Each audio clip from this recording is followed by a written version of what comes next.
shopping dan juga pemahaman alur data. Dan yang terakhir itu ada bisnis dan komunikasi. Nah, kalau bisnis dan komunikasi ini memahami kebutuhan stakeholder dan juga mampu mengomunikasikan hasil analisis. Kalau untuk berpikir kritis sebagai seorang data scientist ini, kita yang baru belajar ataupun lagi belajar ini harus memahami masalah dan juga menentukan pendekatan analisis yang tepat. Jadi kayak kita nggak cuma semasa ngerjain ataupun coding doang, tapi kayak kita harus tahu, oh ternyata masalah ini pendekatan yang cocoknya seperti apa, biar nanti nggak buang-buang waktu gitu aja.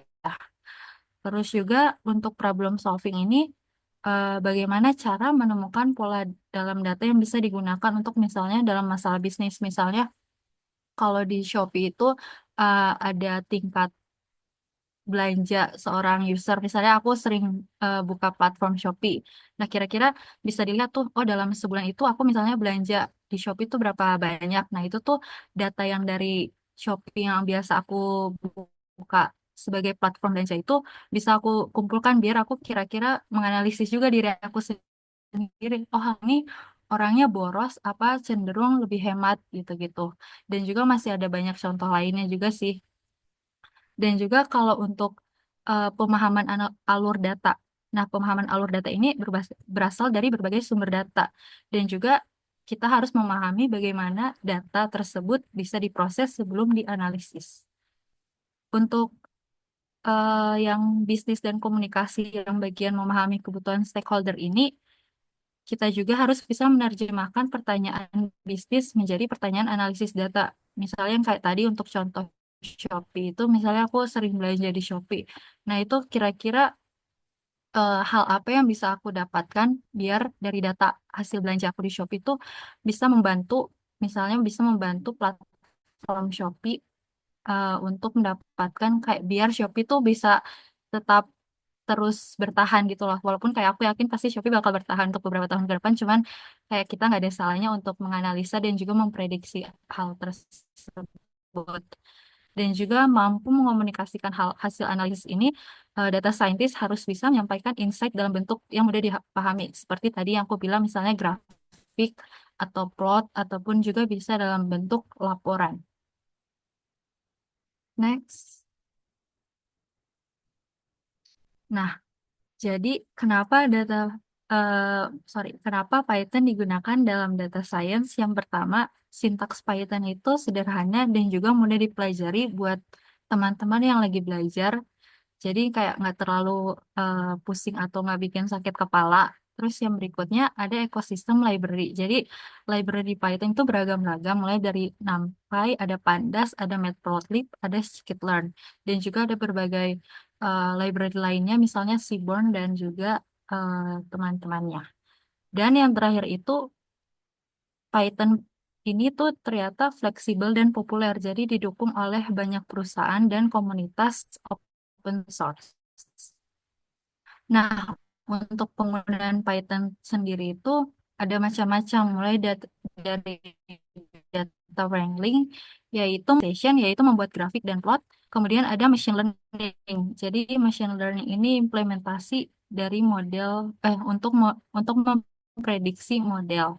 Dan juga ada penggunaan Python untuk membuat pipeline dan automasi proses data.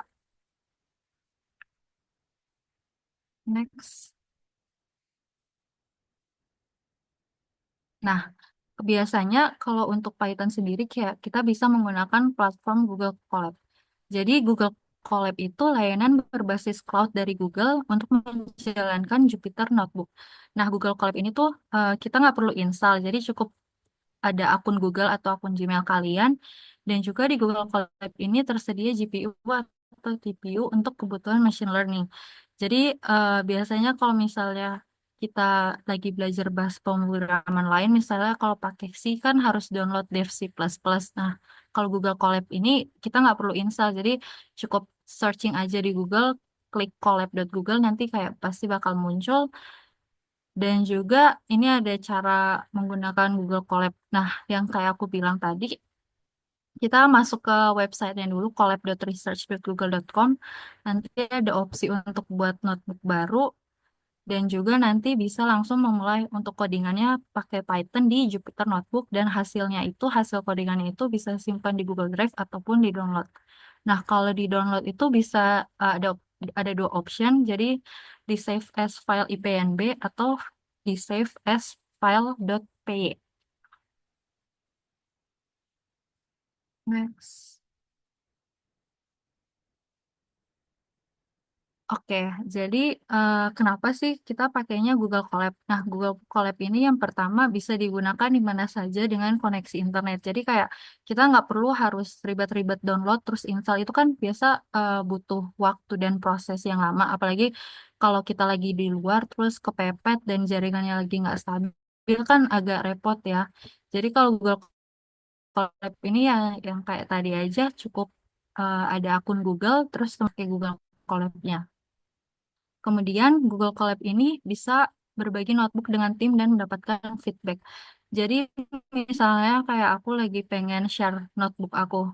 Nah, kalau di setahu aku kalau di beberapa platform lain tuh agak susah buat share notebook. Jadi kayak kita nggak bisa, jadi kayak kita harus kirim file kita ke orang lain. Nah, kalau di Google Colab kita bisa share link kita aja kayak teman-teman kalau mau share G Drive, folder G Drive kan sama itu kayak open access aja untuk semua. Nanti kayak biar bisa teman lain bisa edit ataupun kayak mau lihat juga itu bisa. Dan juga di Google Colab ini penggunaan CPU dan GPU-nya terbatas tanpa biaya. Tapi kalau misalnya teman-teman mau premium lah ya bilangnya di Google Colab tuh bisa. Setahu aku sih bisa. Cuman biar kayak kita masih lagi pada sekolah jadi kayak biar menghemat pengeluaran juga teman-teman bisa pakai Google Colab ini dengan gratis dan juga CPU GPU ini membantu teman-teman untuk proses analisa datanya jauh lebih cepat. Next. Selanjutnya ada data cleaning dan pre-processing dengan Pandas. Jadi Pandas itu merupakan salah satu library dari Python, seperti yang Sandy udah ngomong. Jadi fungsi Pandas itu untuk memanipulasi data dan untuk analisa data. Di mana untuk manipulasi itu bisa seperti data cleaning dan pre-processing. Data cleaning itu adalah proses mengidentifikasi, memperbaiki, atau menghapus data yang tidak akurat, tidak lengkap, tidak konsisten, atau duplikat. Tujuannya itu untuk memastikan data berkualitas tinggi dan siap untuk dianalisis. Kalau misal nih, kita mau visualisasiin data, tapi menggunakan data yang belum bersih, maka visualisasinya itu bisa bias dan menyesatkan. Lalu selanjutnya adalah data preprocessing, di mana data preprocessing itu kita akan mengubah data mentah menjadi format yang lebih terstruktur dan sesuai untuk analisis dengan menggunakan machine learning. Ini melibatkan berbagai teknik seperti normalisasi dan encoding.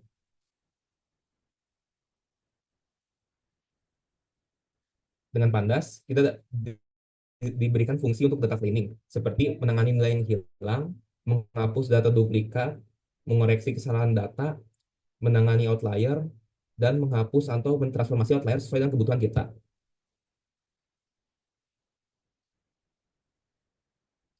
Untuk data preprocessing dengan Pandas, Pandas memberikan fitur untuk encoding data kategorikal.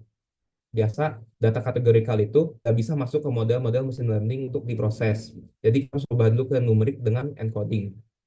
Lalu ada transformasi data untuk membuat fitur baru dari fitur data. Misalnya menggabungkan kolom, mengekstrak informasi dari tanggal.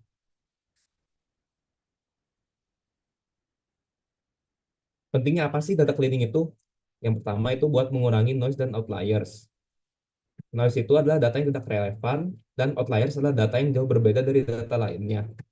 Noise dan outliers itu dapat mengganggu analisis dan menyesatkan interpretasi. Jadi cleaning data itu membantu kita menghilangkan dan menangani noise dan outliers sehingga analisis menjadi lebih fokus dan akurat. Lalu selanjutnya, ada menghindari kesimpulan yang menyesatkan. Jadi data yang tidak bersih dapat menyebabkan interpretasi yang salah dan kesimpulan yang menyesatkan. Lalu meningkatkan efisiensi waktu. Proses cleaning data yang baik di awal akan menghemat waktu dan upaya di tahap analisis selanjutnya. Dan yang terakhir, kita itu bisa memastikan bahwa data dari berbagai sumber memiliki format dan standar yang konsisten. Ini tuh penting banget jika kita menggabungkan data dari berbagai sumber untuk analisis yang komprehensif. Di data preprocessing itu ada beberapa tantangan. ada kualitas yang buruk, dan volume dan kompleksitas data yang besar. Untuk kualitas yang buruk ini bisa berupa data yang tidak lengkap, di mana banyak nilai yang hilang atau tidak tercatat dalam dataset. Lalu ada data yang tidak akurat, di mana kesalahan input, inkonsistensi, atau informasi yang salah dapat mengurangi akurasi data. Lalu ada data yang tidak konsisten. Format data yang berbeda atau inkonsistensi dalam penamaan variabel dapat mempersulit analisis. Lalu ada data duplikat, di mana data yang sering muncul berulang kali menyebabkan bias dan dalam analisis. Lalu dalam volume dan kompleksitas data yang besar, ada big data, di mana volume data yang sangat besar membutuhkan teknik dan alat khusus untuk pengolahan dan analisis. Lalu ada data tidak terstruktur. Data dalam format teks, gambar, atau video lebih sulit dianalisis daripada data terstruktur dalam tabel. Berbagai sumber data mengintegrasikan data dari berbagai sumber dengan format dan struktur yang berbeda bisa sangat rumit.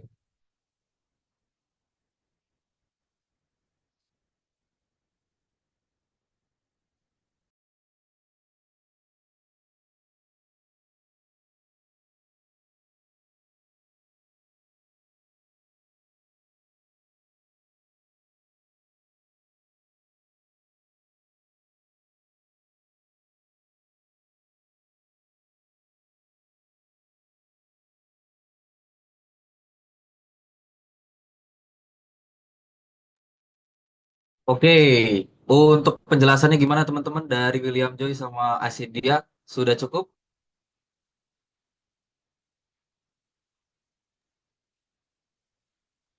Kalau ada yang mau Gimana? ditanyain boleh. Oke, sudah cukup ya.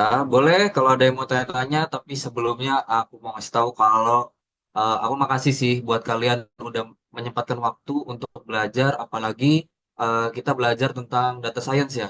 Di sini kita setelah ada penjelasan, mungkin kita kasih waktu 5 menit, barangkali kalian mau tanya-tanya nih. Kan dari aku, William Joy, sama Asedia, eh, penjurusan di data science selalu magang juga megang role data. Mungkin kalian pengen tahu tentang data, kita tipis-tipis lah Q&A 5 menit. Silakan, habis itu setelah Q&A, nanti bakal dilanjut ke Kahoot ya. Biar kita review materi yang tadi dijelasin. Terus habis Kahoot, kita bakal nyobain nih tipis-tipis sebagai data science workflow-nya gimana sih. Yang pasti kita pakai teknologi Google, yaitu Google Colab tadi yang sudah dijelaskan Asendia.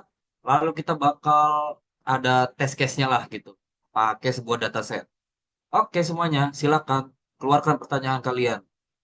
Tipis-tipis aja dulu, nanti kita Q&A lagi guys.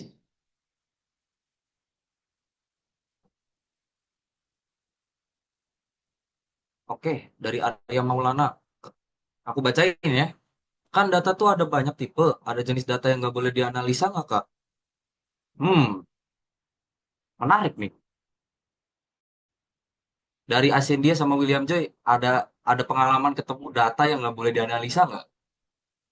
Kalau dari pengalaman aku, secara umum semua jenis data itu bisa dianalisis, tapi ada beberapa jenis data yang kurang ideal gitu, seperti data yang kurang bersih, atau data palsu, atau data pribadi yang sensitif, kayak NIK, atau alamat lengkap, atau nomor kartu kredit itu tuh nggak boleh. Oke, oke, oke. Gimana, Arya? Kalau dari aku sendiri pengalaman ya, data yang nggak boleh dianalisis tuh yang pasti data-data kredensial sih. Sebelum analisis aja nggak boleh ngambil. Kan kalau aku bik- suka bikin pipeline data gitu. Jadi scraping misalkan. Scraping dari web. Terus eh, masuk-masuk ke dalam tuh. Ngambil-ngambil informasi kredensial. Itu tidak boleh. Diambil saja tidak boleh. Apalagi dianalisa. Seperti itu.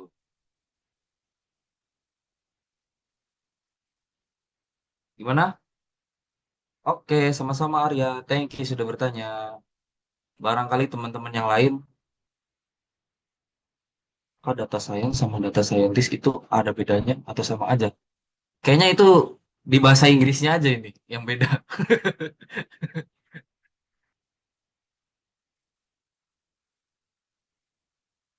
Sama aja sih harusnya role-nya ya. Kalau untuk data Mungkin science dari itu, judul, eh, coba maaf dari motong William. ya. Kalau dari Boleh, boleh, pengalaman santai, aku, santai. data science itu adalah bidangnya, kayak tekniknya atau Ah, metodenya untuk mengolah data. Kalau data scientist itu ya. orang yang bekerja di bidang data science-nya. Betul sekali. Thank you William Joy. Mungkin role-nya namanya data science, tapi yang berbeda tuh biasanya responsibility-nya teman-teman. Kayak misalkan data science ada yang cuman ngurusin modeling aja, atau kadang juga aku pernah nemu nih kasus di mana data scientist itu dia bener-bener end to end ngurusin flow dari data, dari pengambilan data, dari cleaning data, dari pemodelan itu dipegang satu role gitu. Gitu sih dari aku.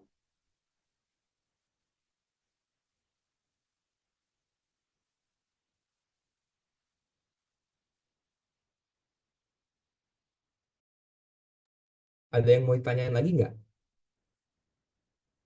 Boleh tanya aja, nggak usah malu-malu.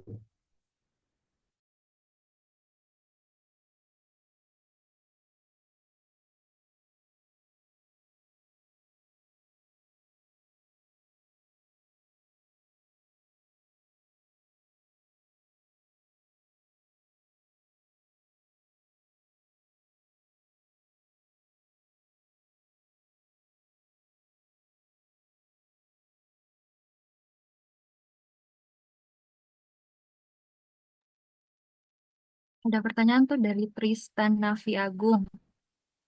Kak, kalau data analis, data scientist, sama machine learning engineer itu apa bedanya ya? Boleh? Ini aku boleh bantu jawab ya. Untuk data analis itu fokusnya untuk analisis data untuk mendapatkan insight bisnis. Di kerjanya tuh bersihin data atau analisis data, bikin dashboard dan laporan. Untuk data scientist itu fokusnya tuh lebih ke membuat model prediktif gitu sama machine learning buat solusi berbasis data. Kayak eksplorasi data, lalu buat model prediksi data kayak credit scoring atau rekomendasi properti. Lalu untuk machine learning engineer itu fokusnya tuh lebih ke deploy model ML ke production dan bikin sistem AI yang scalable. Jadi kerjanya itu optimisasi model ML supaya jalan di skala yang besar, lalu integrasi model ke aplikasi. Itu aja sih dari pengalaman. Bagus banget tuh jawabannya. Tapi aku boleh nanya nggak, Will? Kalau misalkan Boleh data dong? analis kan dia outputnya dashboard ya. Ya, betul. Das Dashboard itu apa ya sebenarnya? Dashboard tuh semacam laporan gitu deh. Semacam weekly Laporan dalam report, bentuk apa tuh? dalam report biasanya. Jadi ya, kita akan nampilin visualisasi data gitu. Misal Mhm. penjualan minggu ini mengalami penurunan gitu. Itu data analis ya. Ya, Kalau data scientist tuh dia bikin service yang bisa memprediksi gitu ya. iya. Kayak misal kita mau memprediksi nilai sebuah rumah dari posisinya, dari jumlah bedroomnya, serta luasnya dari square foot gitu. Hmm, iya iya iya. Oke sih, makin paham. Mantap mantap. Thank you thank you. Thank you juga udah nanya ya Tristan.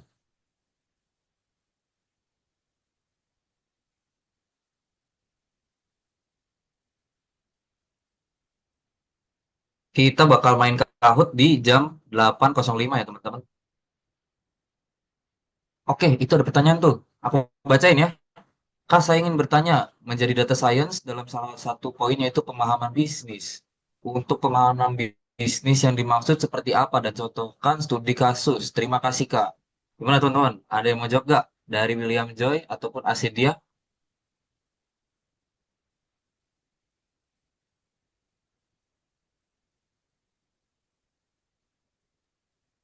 Aku boleh bantu jawab deh. Jadi kalau pemahaman bisnis dalam konteks ini tuh, kita sebagai data scientist itu harus ngerti tujuan bisnis yang ingin kita capai dengan data. Lalu ngepahami juga data yang dapat membantu pengambilan keputusan. Lalu bisa menghubungkan hasil analisis dengan strategi bisnis. Kalau contoh studi kasusnya itu bisa seperti kayak platform properti ya. Misal dia ingin meningkatkan jumlah transaksi pembelian apartemen. Mereka itu pengen tahu mana yang paling diminati, distrik mana yang paling diminati user, supaya bisa fokus marketingnya di area tersebut. Jadi sebagai data scientist itu harus tahu tujuan bisnisnya, seperti target marketnya. Lalu kita bisa analisis data juga, kita bisa interpretasiin gitu. Lalu kita bisa memberikan insight ke tim bisnis, di mana misal eh, daerah Palmerah tuh paling banyak dicari gitu. Oke, gimana menjawab gak? Jadi kita kalau misalkan mau jadi data scientist, jangan teknikalnya aja ya yang ditajemin, tapi dari soft skill, terus domain knowledge kayak misalkan bisnis itu kita juga harus paham dikit biar kita bisa berkomunikasi antar tim. Gitu sih paling. Thank you yang ditanya. Bagus pertanyaannya semuanya hari ini. Oke, dari Jerome. Kak, apa kelebihan Pandas dari Excel? Karena sepertinya function dalam library Pandas ada di Excel. Betul sekali. Mungkin ada ya, kayak seperti misalkan sum. Tapi gini, sebenarnya format data itu ada banyak banget ya. Ada dalam bentuk Pandas data frame, ada bentuk dalam SL, nah itu Excel tuh, dari Excel tuh. Sebenarnya banyak banget, tapi yang membedakan apa sebenarnya? Sebenarnya yang bikin beda itu tergantung kebutuhan kalian. Kenapa Pandas populer? Karena terintegrasi dengan Python. Python itu library-nya banyak banget dari untuk kebutuhan machine learning, dari deep learning, dari data wrangling kayak misalkan manipulasi data dan lain-lain itu Python punya semua. Jadi mungkin kelebihannya integrated gitu. Banyak dipakai lah gitu. Gitu sih untuk jawaban apa kelebihan kelebihan Pandas.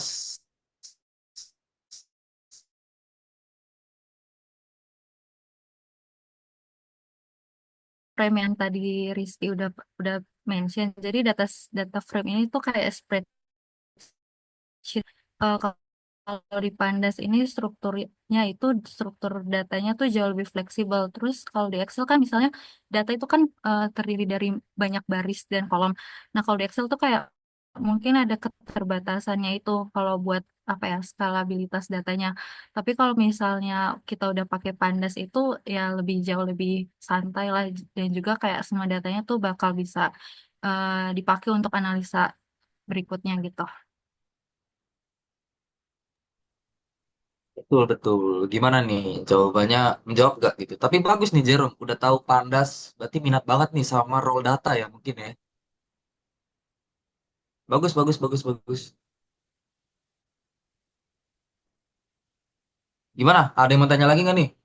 1 menit lagi nih guys, sebelum kita masuk ke Kahoot.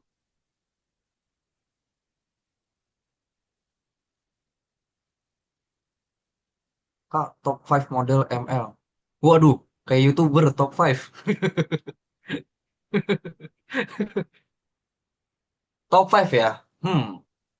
Kalau sepengalaman aku ya, sebenarnya tidak ada top 5 kayak populer dipakai. Lebih ke arah cocok untuk kasus apa. Jadi misalkan kamu pengen, test case kita nih, test case kita itu memprediksi nilai 0 atau 1. Itu nama nama tasknya itu namanya classification, binary classification. Nah, binary classification itu model itu banyak yang bisa. Tapi yang beda apa? Yang beda itu hasil akurasinya. Itu banyak banget faktornya. Misalkan dari bentuk datanya, dari jenis datanya, itu banyak banget faktornya. Jadi nggak ada top top model gitu. Lebih ke arah model mana yang cocok untuk kasus kamu gitu. Jadi memang kita sebagai orang data itu harus banyak eksperimen, guys. Kita juga banyak metodologinya untuk mendapatkan hasil kayak misalkan eksperimennya A, yang A nih bagus untuk data ini, kenapa, bla bla bla. Itu kita harus tahu, guys. Gitu sih jawaban dari aku. Gimana mungkin dari teman-teman ada yang mau menambahkan?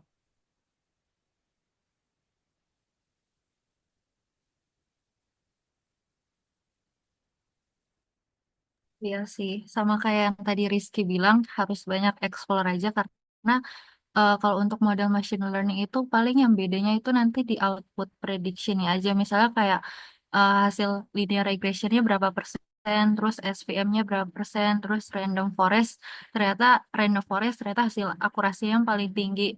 Nah, berarti kan ditarik kesimpulan kalau dari data yang kita pakai itu ternyata random forest tuh hasil prediksinya yang paling baik dari beberapa data yang lainnya. Jadi setuju sama yang tadi Rizky bilang harus banyak explore-explore. Oke, ini mungkin last question ya dari Fadlan Nur Rahmat. Kak, kalau data science harus jago matematika, Kak. Nih gimana William Joy? Jawab, jawab. Jawab, Joy. Kalau untuk jadi data science itu ya, nggak harus jago banget matematika sih, tapi harus paham sih konsep dasarnya, kayak aljabar linear. Itu dipakai pas mau PCA tuh, dimensionality reduction gitu, atau buat neural network bisa. Terus statistika itu wajib, soalnya dipakai buat EDA itu exploratory data analysis, data machine learning juga dipakai.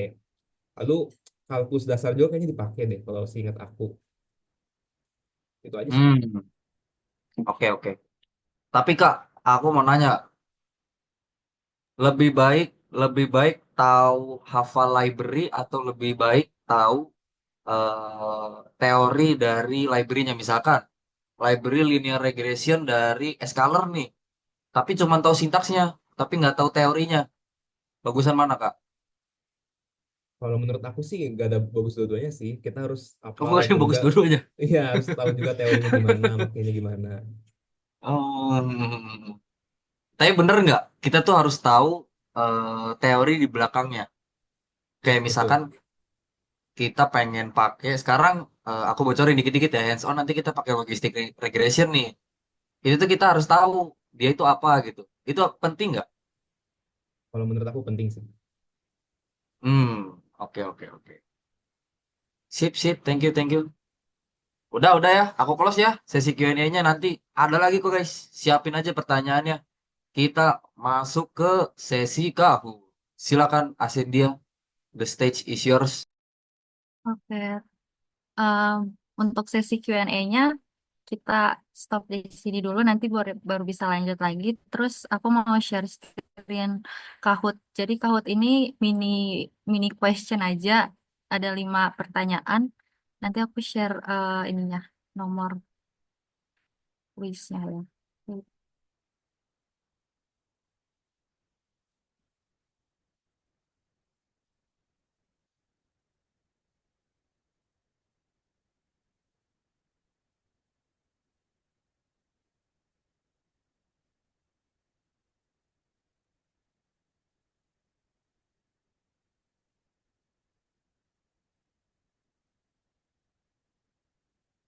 Ini udah kelihatan belum ya?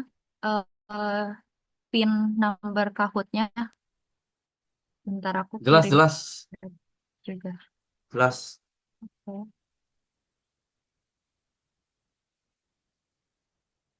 Yuk, join you, join you. Namanya bebas ya guys, tapi yang sopan.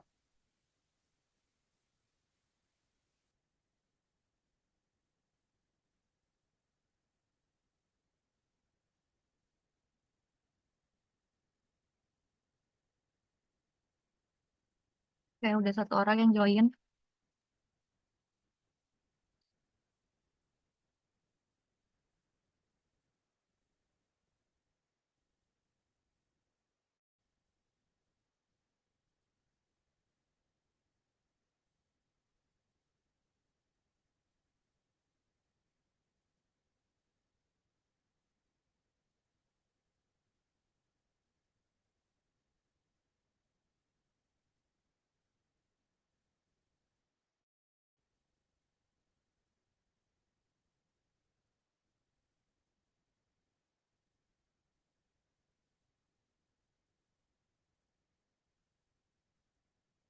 Aku tunggu sampai jam 8:11 ya buat yang mau join.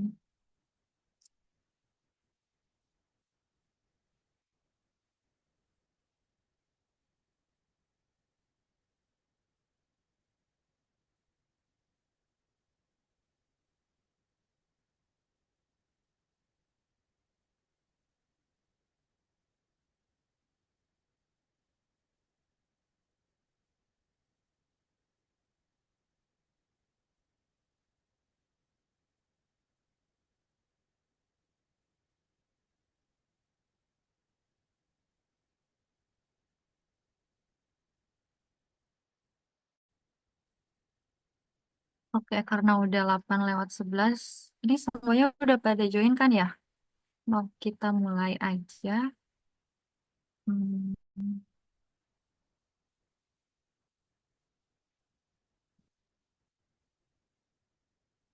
Oke, kita mulai ya game mini questionnya. Jadi ada 5 soal. Dan ini masih basic data science sih. Jadi nggak apa-apa kalau masih ada yang keliru, kan kita belajar ya.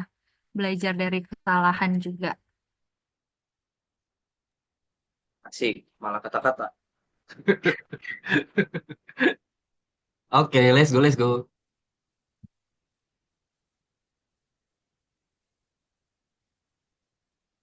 Apa itu unit ranking ya? Nah, apa ya tadi tuh? Kayaknya tadi udah disebutin deh. Oh iya, tadi sama Joy di mention dikit. Yang biru nggak sih? Ini background gua maksudnya. Oh, oke. Wah, keren banget. Ada 10 orang yang benar. Nggak Oke, apa-apa, oke, oke, ada oke. 5 orang yang salah. Tidak apa-apa, guys. Tidak apa-apa. Data Oke. ranking Kan, atau pre-processing data ya teman-teman. Termnya sama-sama mirip-mirip lah. ya, untuk menyiapkan dan juga membersihkan data yang kita punya. Betul sekali. Lanjut. Next, number 2 ya. Oh, ini ada scoreboardnya dulu. Asik. Wih, RZK siapa nih? admin, Keren-keren. admin. Saya admin. Oke, next. Soal nomor 2 ya. Let's go, let's go, let's go. Pandas Pandas. memberikan fitur model training dan Wah, parah nih yang bikin evaluation. soal. Bukan saya ya, kebetulan bukan saya yang Parah. buat. Sumpah guys, aku nggak ikutan bikin soal. William juga nggak ikutan ya. Ikutan Sendias sih. doang ini ya. Enggak, Pengen bantai-bantai loh.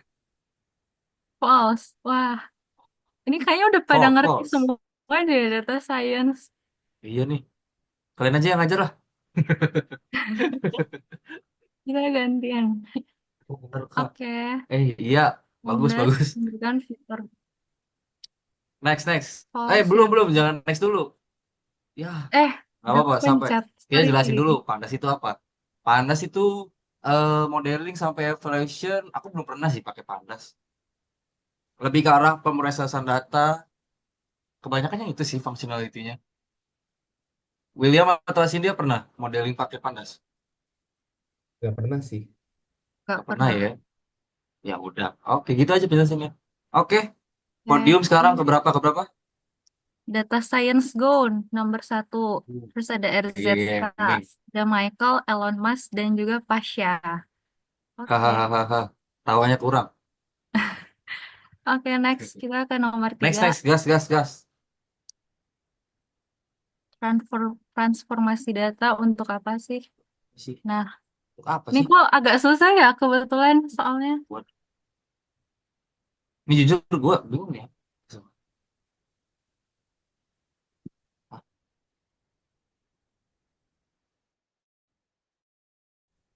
Transformasi. Wah, salah lagi gua. Banyak ini pilih yang bener. Ini Wah, jawaban ya ini saya tidak ikutan. mati. Saya juga jawabnya yang merah, guys. Oke, jadi jawaban yang benarnya itu membuat fitur baru, membuat fitur baru dari fitur yang udah ada. Contoh. Ada tambahan penjelasan.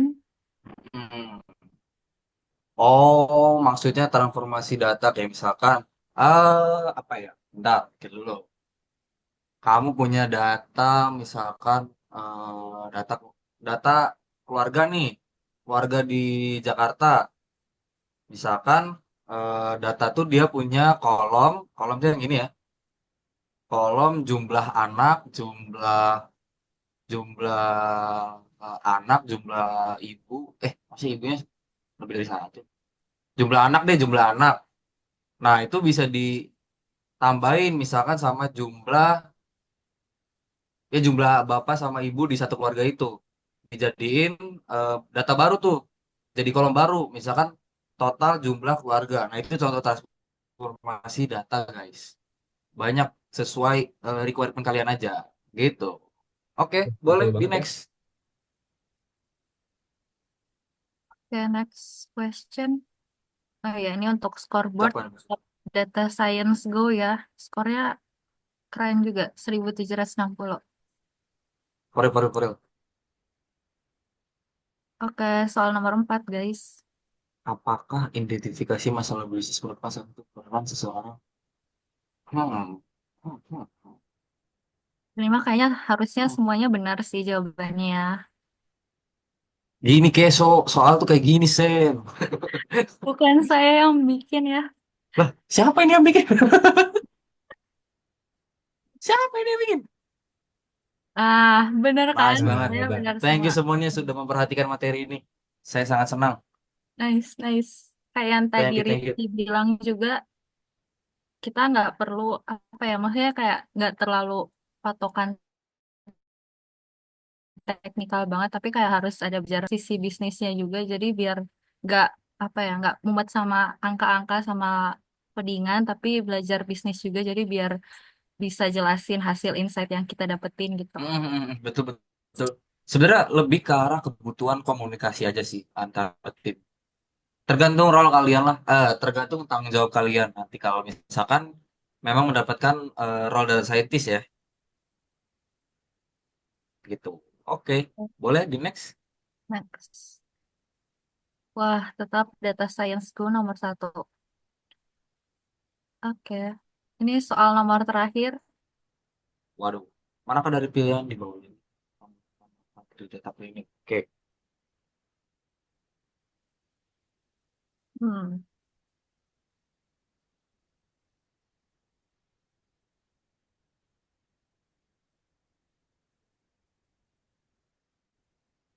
Hah, yang mana ini ya?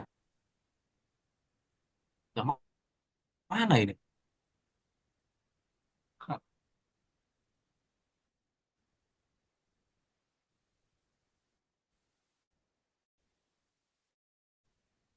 Oke, ini udah yang bukan.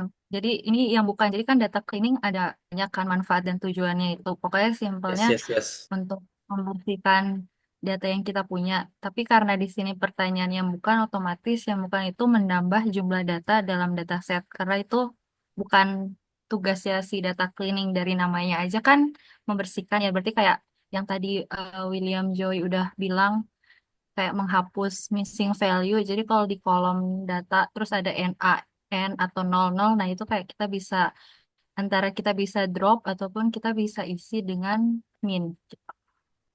Terus juga meningkatkan efisiensi waktu, tentu aja bukan ya, itu bukan salah satu manfaat dari data cleaning. Terus mengurangi noise dan outliers. Noise dan outliers ini malah tujuan dari si data cleaning gitu. Jadi kalau dia membersihkan data yang punya, biar yang kita punya, biar outliers yang kita yang kita punya itu berkurang gitu. Ada tambahan lain? Paling konteks outliers di data itu gimana ya maksudnya? Outliers itu Apa sih outliers? untuk outliers itu bisa menjadi kayak data yang nilainya tuh beda sendiri, bisa misalnya tinggi sendiri atau rendah sendiri dibanding data lainnya. Ini bisa efek ke Hmm. analisis data. Hmm. Contoh kayak gini nggak sih teman-teman? Kayak misalkan harga harga rumah deh di Jakarta misalkan. Eh di data tuh bisa kan dilihat nih, wait, dilihat bahwa harga rumah tuh ada yang 10 M, ada yang di tengah-tengah 500 juta, ada yang 300 juta. Nah, yang outliernya tuh yang 10 M. Kayak gitu nggak sih? Contoh ya. Nah, seperti itu, iya. Ya kan? Jadi jarak antar tiga data itu tuh jauh banget. Nah, itu tuh bisa dihitung pakai sebuah rumus, guys. Dan kita nanti pas hands on juga kita bakal belajar dan melihat apa sih outlier di dalam data itu. Gitu sih. Oke, Oke, boleh di begitu ya next. penjelasannya. Siapa pemenangnya? The next final result kita Michael. Welcome. Michael. Keren. Number two ada Haha. RZK dan nomor satunya Data Data Science Science. Go. Ini jangan-jangan Rizky, Asik. Gue bukan nomor ya? 2. Oh, RZK. oke. Oke, Kacau, RZK. mentor ikut main. Oke, nomor Iya satu. juga gue ikut main Jangan-jangan kenapa ya? malas. Iya kan, mentor nggak boleh ikut main. Sumpah Oke, FOMO gue. nice. FOMO daripada ngantuk. Curang-curang bang. Gue nggak bikin soal guys. Sumpah. Kita fair ya, fair ya. Ini Iya, fair ya. kita fair. Kita bukan yang bikin soal, guys. Kita Kita balikin, kita sedih. balikin. Yang menang dapat apa Arya Maulana?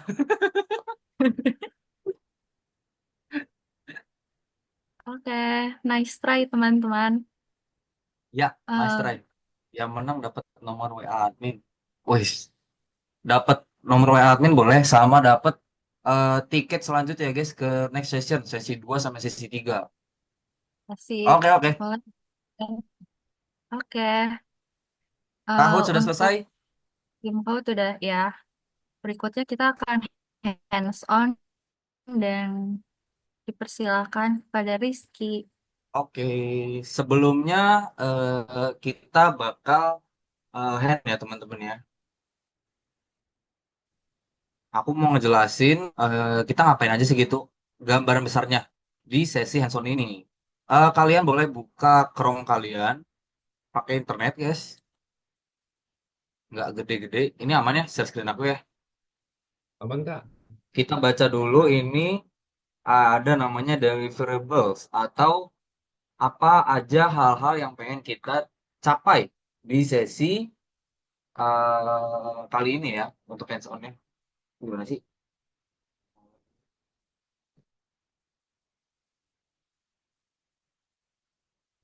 Oke. Ini untuk deliverables-nya ada memahami dataset Titanic, melakukan EDA secara singkat, melakukan cleaning data, melakukan modeling. Oke, aku pengen notes dulu. Untuk modeling kita cuma nyoba aja. Aku nggak bakal jelasin dalam-dalam karena ya takut waktunya habis dan ada sesi selanjutnya untuk modeling sendiri. Lalu untuk melakukan cleaning data, kita pakai di Google Colab, pakai Python sama EDA juga kita bakal tipis-tipis belajar visualisasi, tapi cuman dikit aja ya teman-teman. Karena untuk visualisasi sendiri ada sesinya, yaitu di next session, sesi kedua ya. Itu aku spill dikit-dikit aja tuh. Oke, sebelum itu kalian boleh download Kaggle kalian ya.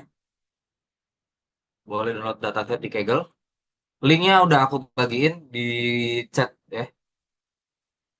Aku juga sekalian download lagi biar kalian nggak bingung. Barangkali ada yang baru pertama kali buka Kaggle. Nah, jadi Kaggle ini apa sih? Kaggle tuh sebuah platform, banyak sih dia kegunaannya. Tapi kalau aku sendiri, Kaggle itu biasanya buat ngambil dataset ataupun membaca dokumentasi proyek-proyek orang lain. Dan di Kaggle itu kebanyakan proyeknya ya mainan tentang data, entah pre-processing kah, entah machine learning, entah deep learning, banyak banget. Jadi kalau kalian pengen jadi data data science nih, ini teman kalian nih salah satunya, Kaggle ini. Coba langsung klik download. Biasanya kalian harus login dulu ya. Jadi kalian bikin akun dulu, terus login, terus nanti pencet download yang ini. Download dataset Azim. Nah, ini bakal keluar nih teman-teman. Ini boleh di extract dulu aja. Oke, ini aku udah ekstrak.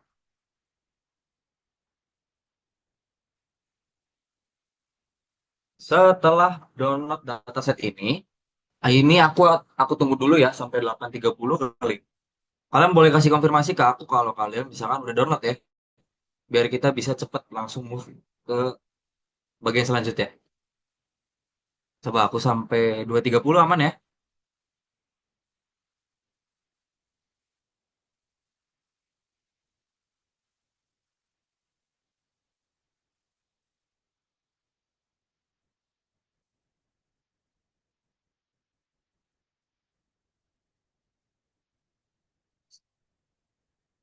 Kalau sudah selesai, boleh kasih konfirmasi ke aku. Bisa chat aja, bisa emot, bisa on mic, bebas. biar enak. Aku mau ingetin lagi, linknya udah aku kirim di meeting chat. Aku udah Kak, oke thank you Kansa. Yang lain gimana yang lain? Kalau ada kesusahan ngomong ya, kita jangan sampai ada yang ditinggalin.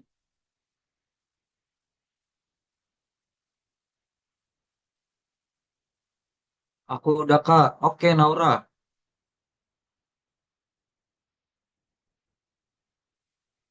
Gercep-gercep ya di sini ya.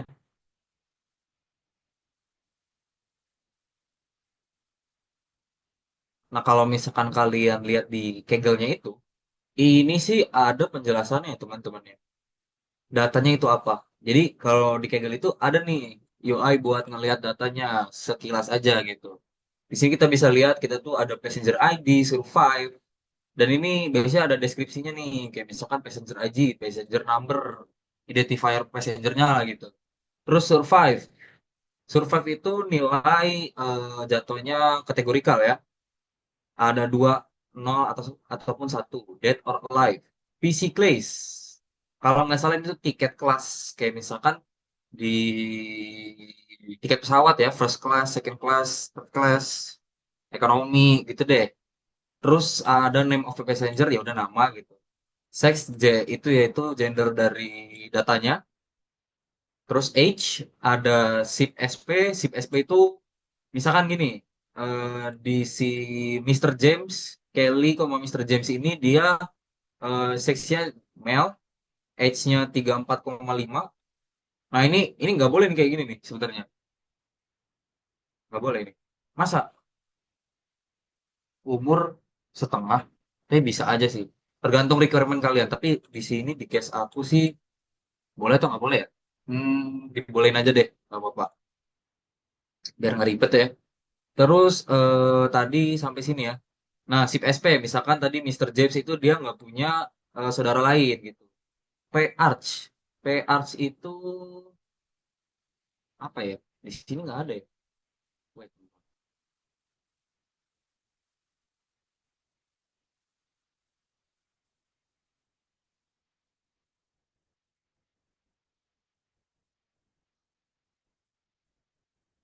P Arch itu number of parents atau children aboard the Titanic. Lalu tiket.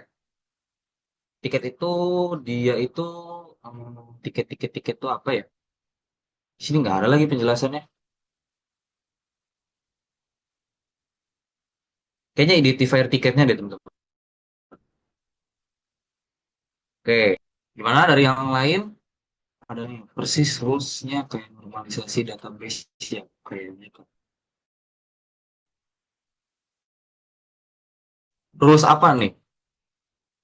Rules pengolahan datanya atau gimana nih maksudnya?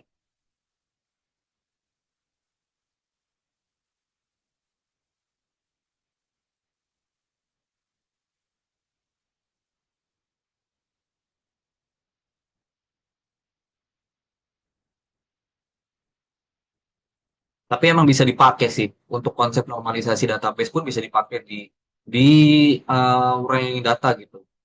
Biar gak ada namanya redundant data. Itu bisa.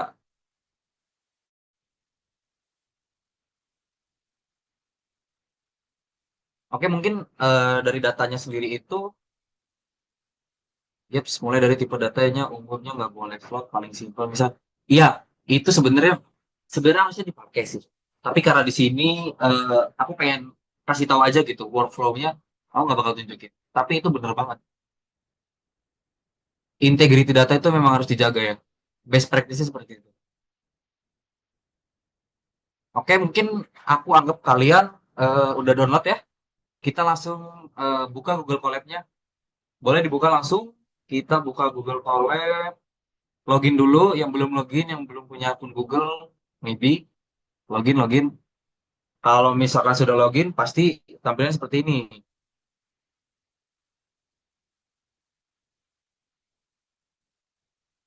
Nah, kalau sudah, kita bikin new notebook. Silakan. Nah, ini kita sudah masuk ke dalam si notebooknya. Pelan-pelan, Kak. Oke, sorry sekali. Maaf ya. Maaf. Maaf, saya salah.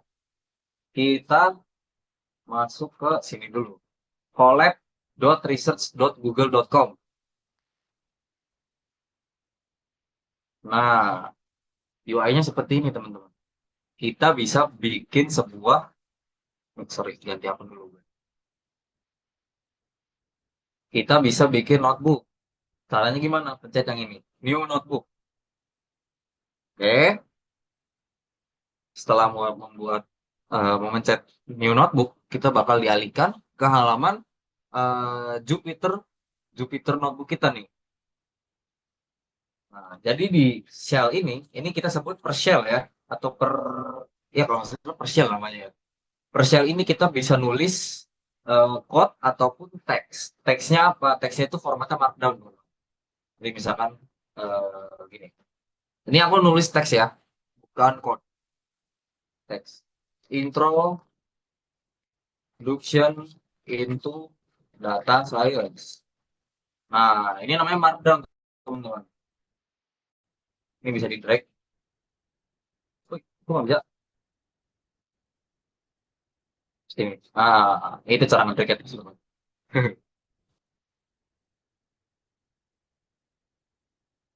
Terus selain shell buat markdown, kita juga punya namanya shell untuk code.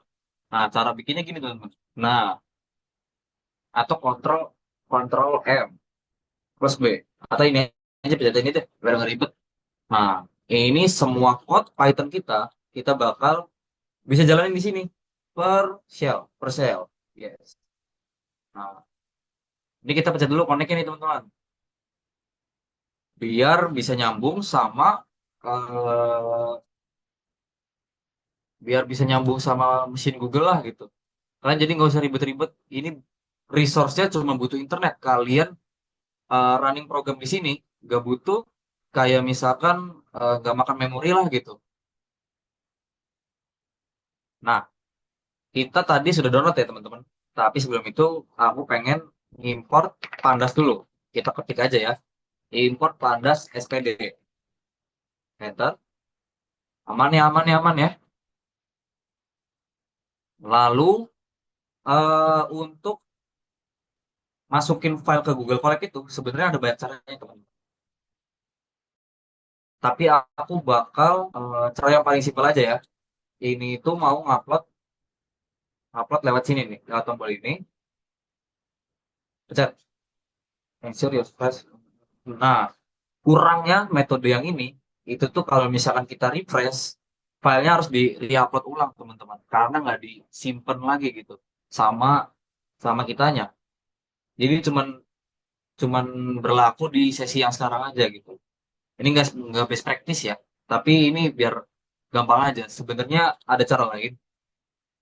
Kayak misalkan contoh pakai Google Drive. Nah, ini bisa nih, teman-teman. Ini aku coba pasin juga nih ke kalian. Nah, dari line ini tuh kayak mengintegrasikan drive kalian ke dalam environment Google Cloud kita yang sekarang kita lagi masuk. Tapi ribet dan lama. Aku pakai yang ini aja. Oke. Coba ya, kita masukkan datanya. Atau sorry, membaca datanya pakai Pandas nih. Gini, teman-teman, simple. Kita tulis namanya dulu. Set. Pandas tidak punya. Oh my God, tipe. df.df. Nah, keluar nih datanya kitanya nih. Jadi gini, teman-teman. Gua jelasin secara runtut. Ini saya menyimpan sebuah data ke dalam variabel df. Datanya itu apa? pd.read underscore csv. Pd itu apa? Ini di atas aku sudah membuat sebuah declaration pemanggilan dari library Panda. Aku singkatin jadi SPD. Jadi singkatin sebagai PD gitu. Nah, PD ini diakses metodenya yang diambil itu read underscore csv. Read underscore csv itu intinya membaca file csv. Simpelnya gitu ya. Dan kalau misalnya kita panggil df.head itu bakal ngeprint data Yang top 5, top 4 bisa disetting di sini sih. Kayak misalkan mau ngambil 5 data. Nah, ini keluar kan top 5 0 sampai 4 gitu. Gitu teman-teman simpelnya. Oke, mungkin dari teman-teman boleh ngikutin dulu. Aku tunggu sampai 23.7 1 menit ya. Oke, tunggu. Sambil menunggu aku pengen bikin teks terus hashtag EDA. EDA apa? Exploratory Data Analysis. Jadi untuk EDA sendiri itu sebuah proses di mana kita explore data kita yang kita sedang kerjakan. Explore-nya itu banyak teman-teman. Dari nilai statistiknya, dari visualisasinya, dan lain-lain. Nilai statistik itu kayak nilai mean, nilai median, jumlahnya, frekuensinya, distribusinya, dan lain-lain.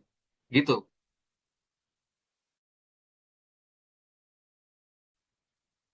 Oke, mungkin udah 23.7. Aku langsung masuk ke proses namanya EDA ya. Kita cek, misalkan aku pengen lihat nih, datanya ada berapa sih yang kita handle sekarang. Bisa pakai LandDF. Kita punya 418 data, teman-teman. Lumayan segitu. Oke, setelah itu kita bisa df.info. Nah, df.info ini mengeluarkan output atau info dari non-null count. Itu artinya apa? Dia itu menghitung jumlah datanya 418. Nah, kalau misalnya kita lihat di sini age sama cabin itu beda nilainya nih. Berarti kita menemukan sebuah missing value. Kalau misalkan data tidak ada itu namanya missing value, teman-teman. Null value juga bisa. Nah, kalau misalnya kita lihat tipe datanya, ada integer, integer, integer, object, object, float, integer, integer, object, float, object, object. Nah, itu. Jadi kita tahu kan, data kita tuh apa sih? Misalkan kayak kolom name itu dia tipe datanya apa? Objek. Objek itu bisa string, isinya banyak sih dia. Terus float. Edge ini float nih. Tapi di sini aku nggak ganti type nih. Apa kita ganti type ya? Type casting. Aku lupa lagi function type castingnya. Pakai panas. Coba misalkan aku cek deh. Type df apa ini teh? Dfh. Oke.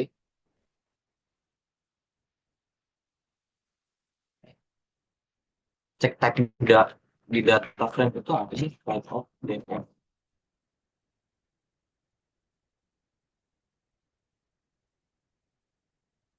Hmm, ntar teman-teman. Aku juga lupa nih di types. Nah, dia keluar kan float.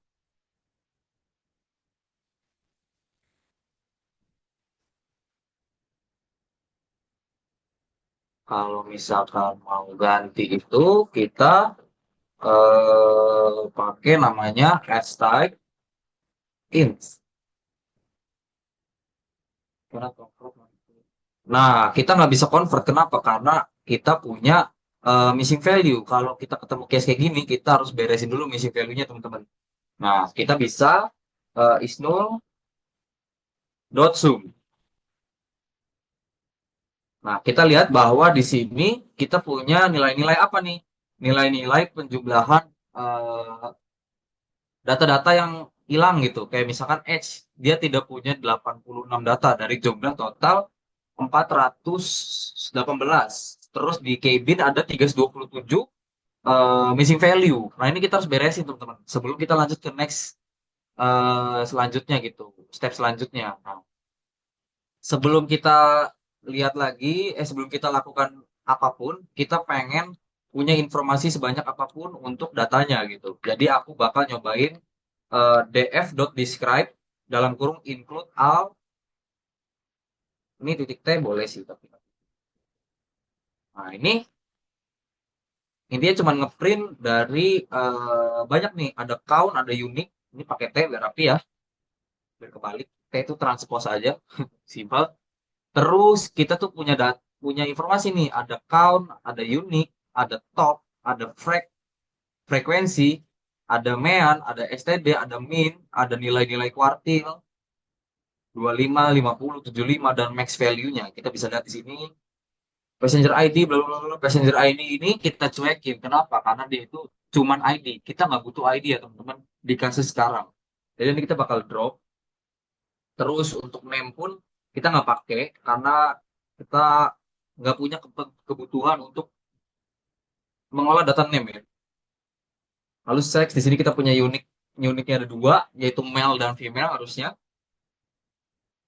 Oke, terus dan seterusnya. Kita punya data-data seperti ini teman-teman. Oke, lanjut. Missing value sudah di print. Kita pengen cek lagi nih per kolom misalkan si missing value-nya ya. Print jumlah nilai H yang kosong aja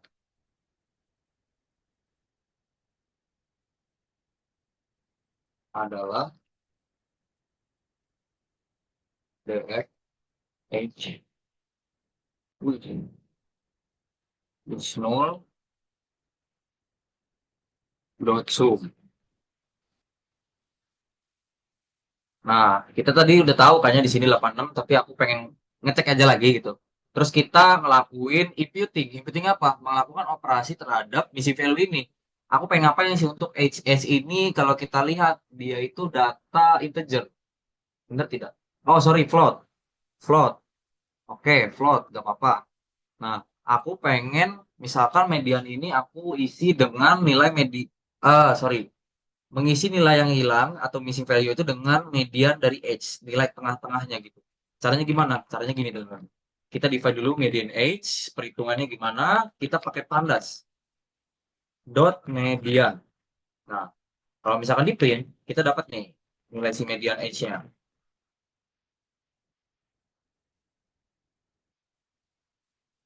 Wait, kenapa nih? People. Nah, kita dapat nilai 27 mediannya ya. Terus aku pengen eh, masukin nih missing value-nya. Kan tadi kita yang 086 nih dari total data kita. Nah, kita pakai metode namanya fill NA. Apa yang diisi? Aku pengen ngisi H itu dengan median H, lalu kita pakai in place true. Ini tuh kayak parameter untuk mengasih tahu kalau data DF ini bisa diganti gitu. Kalian boleh ikutin dulu.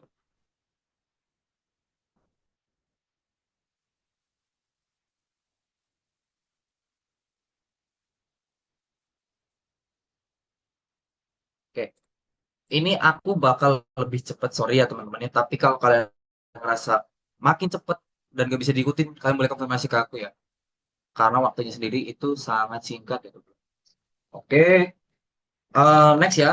Kita sudah melakukan imputing. Kalau misalkan kita lihat lagi, di sini kita melakukan print lagi jumlah nilai H setelah imputing. Jumlah nilai ada 0, sudah selesai. Tapi kalau misalkan kita print, ini masih ada nih PR kita, fair sama cabin. Gimana nih? Nah, kalau aku sebagai penghandle data ya, kalau di posisi aku sekarang, cabin ini punya missing value 327, ya kan? 327 itu dari total 418 sangat banyak teman-teman. Kalau kita melakukan imputing, kayak misalkan kita pengen pakai median, pakai mean, pakai modus untuk cabin ini, itu jadinya datanya nggak bener, integritinya kurang. Karena ya dia bukan data seharusnya gitu. Jadi kalau dalam kasus kayak gini, aku biasanya ngelakuin drop ya, drop kolom. Nah, cara pakai drop kolom itu gimana sih? DF drop columns. Nah, columns-nya itu aku misalkan pengen ngedrop apa aja nih. Tadi cabin. Cabin kenapa? Karena missing value-nya banyak. Terus aku lihat lagi name. Name itu dia string, cuma nama doang. aku nggak mau pakai nih karena ya buat apa? Nggak ada kebutuhan analisis gitu. Sama kayak passenger ID. Jadi aku pengen ngapus tiga itu. Caranya gimana? Tinggal masukin aja datanya. Kayak misalkan columns, terus aku tuh pengen nge-clear apa gitu. Misalkan di sini aku pengen name, terus ada apa lagi sih? Name, passenger ID, lalu cabin ya, yang banyak tadi tuh. Yes, cabin, cabin. Wih, in place, sebenarnya true. Wih, apa nih? Oh, typo teman-teman, sorry. Nah, df.head. Kita lihat sekarang. df gimana? Nah, kalau misalnya dilihat, df-nya udah hilang nih dari kolom name, kolom passenger ID, dan kolom cabin. Sudah hilang, teman-teman. Oke, tapi di sini kita punya tetap fair ya. Fair itu kita lihat datanya df. Wih, kenapa ya? df df cabin is null. Kita lihat apa sih yang hilang? Bla, bla, bla, bla, bla, bla, bla, bla. Cabin kan udah dihilangin sama aku ya. Sorry, sorry, sorry. Fair ya. Fair yang hilang. Yang kita pengen cek. Dia missing value itu ada satu, teman-teman. Bener nggak? Masih belum. Masih belum hilang ya. Kita hilangin dulu nih. df, misalkan. Fair. Tadi ya. Kita pengen fill and up. Pakai apa? Fill and up. Wih, apa nih?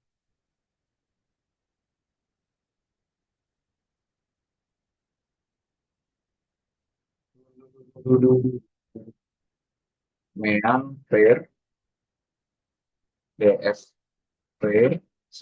Mean, print, mean, fair.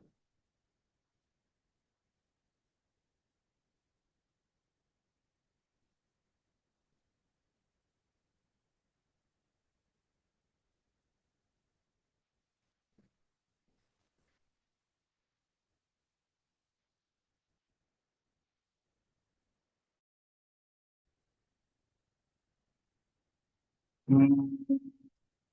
Sorry, ini belum selesai nih. Kurang impress dulu. Nah,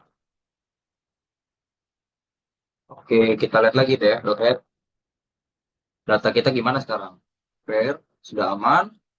Kita cek lagi si isnulnya apakah masih ada missing value. Nah, sudah aman ya, nggak ada missing value. Oke, sorry, aku tadi ngasih sendiri ya. Mungkin untuk penjelasan kenapa aku memilih Mean untuk si kolom fair, karena dia banyak ingat ya teman-teman. Dan dia itu penjelasannya fair itu adalah sebuah data mana ya? Penjelasannya ada di sini. Fare itu harga tiket yang yang dia bayar gitu. Nah ini. Jadi nilainya kan nggak bulat gitu loh. Bisa pakai koma-koma. Jadi aku kayaknya untuk kasus ini aku pakai MEA gitu teman-teman. Nah, untuk missing value inputting sendiri sudah selesai. Kita lanjut ke bagian pengecekan data selesai. Terus kita bakal ngelakuin misalkan DF, PD, get dummies, DF, columns, embarked, prefix, embarked. Nah, kita lihat lihat dulu ya. Nanti aku jelasin. Oke, selesai. Kita deactivate lagi. Oke, tadi yang aku lakuin apa sih? Itu tuh metode get dummies itu apa ya? Memisahkan data. Kayak misalkan tadi embarked itu dia em, titik di mana data dari mana? Misalkan C dari sure, wow, gimana sih pronunciation inilah port of infection bla, bla, bla, bla, bla. Nah, aku pengen rubah datanya dia itu sebagai hmm, bentuk ini tuh namanya one word encoding ya teman-teman. Kayak misain kategorikal menjadi true false. Jadi kayak misalkan data yang embarked ini dia data yang paling yang nilai 0 ini ya. Dia dari kotak Q, makanya di sini true. Sedangkan yang C sama S-nya false. Nah, ini fungsinya ada banyak. Mungkin untuk penjelasan teorinya aku nggak mau jelasin, tapi di sini kita lakuin aja. Aku pengen kenalin metodenya gitu. Oke, lalu kita get dummy sudah nyobain. Kita nyobain ini kali ya, encoding biasa ya. Nah, untuk encoding si biasa, tadi ada yang komen kalau nggak salah. Untuk seksnya lebih bagus enum or in value satu atau dua masih kak betul. Nah, udah dijawab juga sama William. Itu namanya label encoding dan kita akan lakuin. Nah, ini nggak pakai pandas ya. Kita pakai dot map aja langsung. Kita bisa kayak gini teman-teman. Boleh diikutin.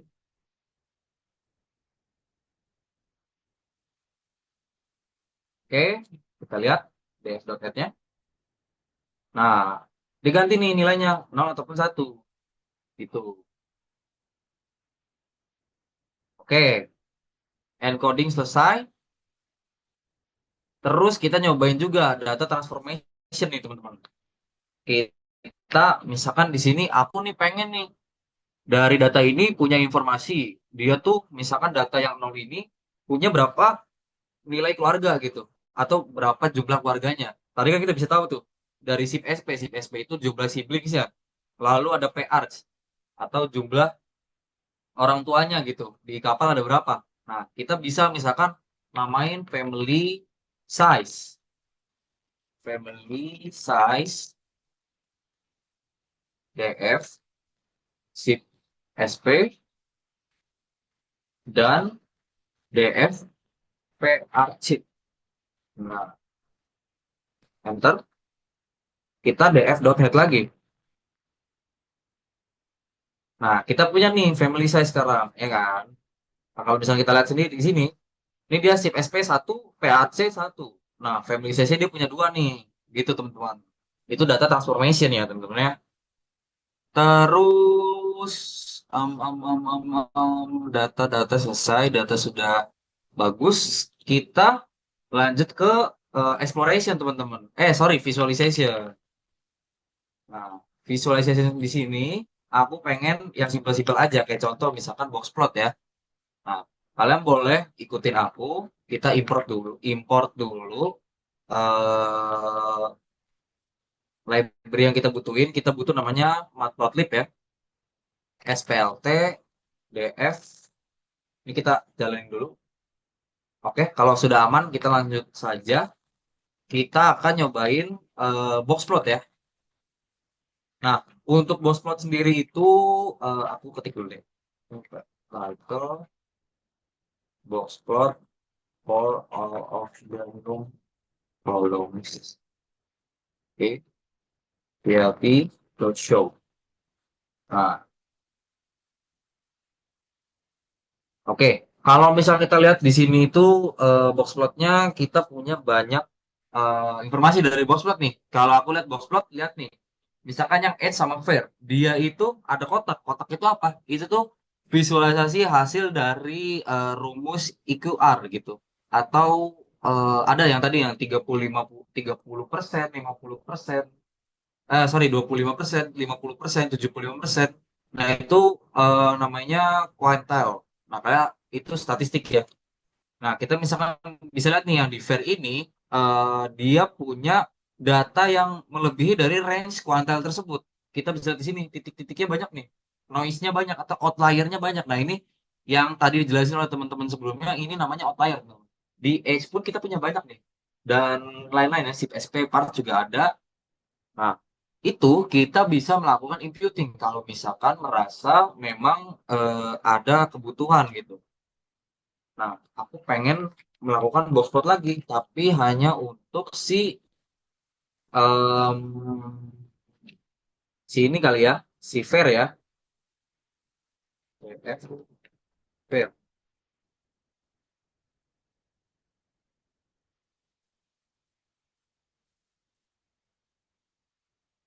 Wah, ini pakai SNS ya guys ya. Kita pakai library lagi teman-teman. Aku hafalnya SNS nih kalau boxplot sendiri gini. Boxplot. Nah, kita bisa lihat kan bahwa filenya lumayan baik nih, melebihi nilai yang ada di visualisasi nih. Nah, kita pengen ngapain? Kita pengen menghilangkan outliernya. Caranya gimana? Banyak. Nggak banyak sih ya, tinggal remove aja outliernya. Ada rumusnya teman-teman. Ini aku bikin sebuah function ya. Yuk kita main cepat saja teman-teman, karena waktu sudah bentar lagi. df clean sama dengan df titik copy lalu for equals if for not clean df cleans volumes clean of copy continue dulu deh. Continue. Terus if not pd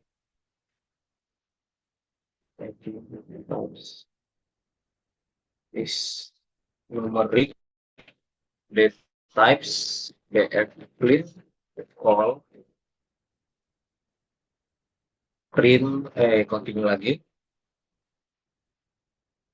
Lalu rumus yang pertama itu Q1 dulu nih. Kita harus punya rumus Q1, df clean, call, terus hitung kuantile. Kuantilenya itu 0,25 untuk Q1, Q3 df clean call, kuantile 0,75, lalu Q3, nilai ITR-nya Q3 kurang Q1, yes. Terus lower bound Q1 dikurangi 1,5 kali ini QR. Upper bound juga Q3 plus ini QR. Lalu setelah menghitung ini ada Tiko ya, sorry ya. Oke, kita bakal mengapply semuanya. DF. Nanti kalau misalkan ada yang ketinggalan, aku copas aja dulu ya ke teman-teman semuanya. Aku lari dulu. Lower bound and DF clean call upper bound. Return DF clean. Coba ini aku copas dulu. Coba dulu deh. Copas-copas nanti ada yang salah. Dimarahin gua. Calls to check. Wait. Calls to remove outlier. Aku pengen remove outlier. Misalkan di kolom var sama age ya. Caranya gimana? Di sini aku pengen declare aja var and age. Nah, ini tinggal pakai teman-teman. Si eh function yang udah kita bikin di atas tadi ya. Outliers itu are remove outliers itu are terus df calls to. Nah, aman ya. df no outliers head. Oke, kita lakukan visualisasi lagi ya. df no outliers. Nah, dia bentuknya lebih rapi nih teman-teman kalau kayak gini nih. Yang tadinya berhimpit-himpitan kayak gini, jadi setelah melakukan eh, penghilangan imputing, agak rapi gitu datanya. Nah, kalau misalnya kita lihat juga, pasti datanya bakal berkurang nih. Ini kita lain aja dulu. Sorry, df no outliers. Nah, dia datanya berkurang nih dari 400-an ke 309, teman-teman. 319, sorry. Nah, itu untuk outliers. Terus kita juga bisa melihat misalkan korelasi nih. Korelasi pakai visualisasi. Ini kita bikin dulu aku lupa ya, coba pas dulu. Nanti teman-teman yang ketinggalan nggak bisa ngikutin. Nah, itu fungsinya teman-teman ya. Aku udah coba di Google Chat, Zoom Chat.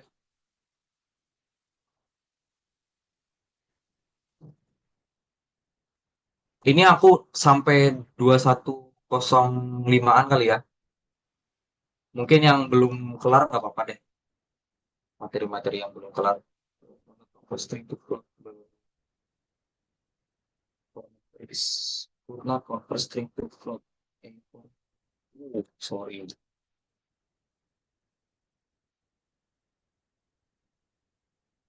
Kok masih ada?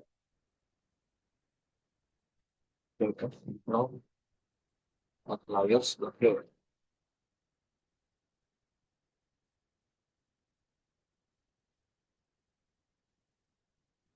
BF. No, outliers. Info.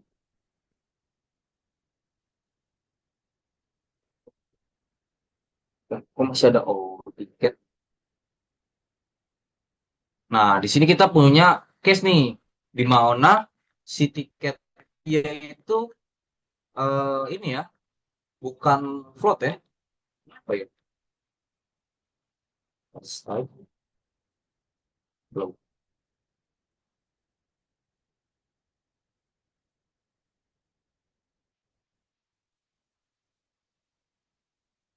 Tapi perubahan ini.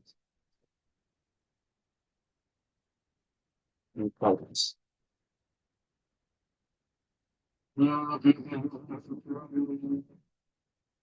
Mana ya?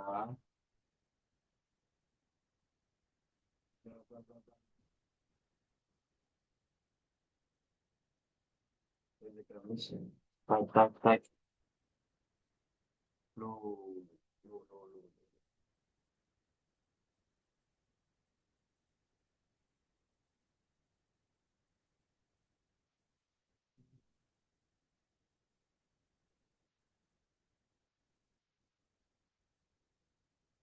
Aku lupa nih, change data type in PD, pandas. String to float, S type.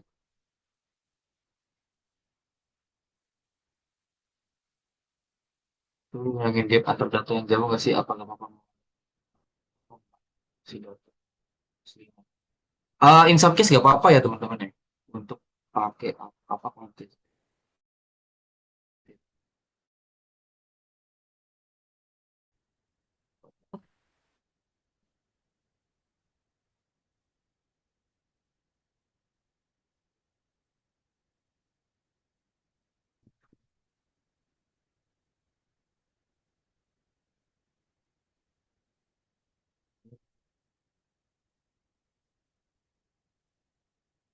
Bentar ya, aku mau jawabnya nanti coba.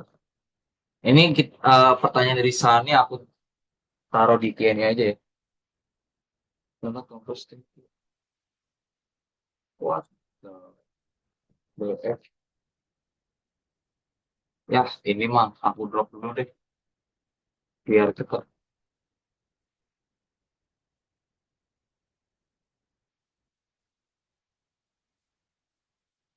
F no, outliers, columns, ticket number.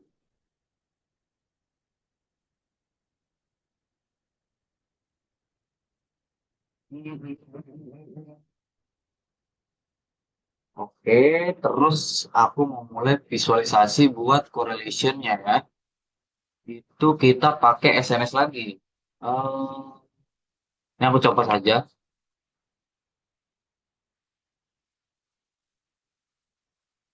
Nah, ini namanya correlation matrix ya teman-teman.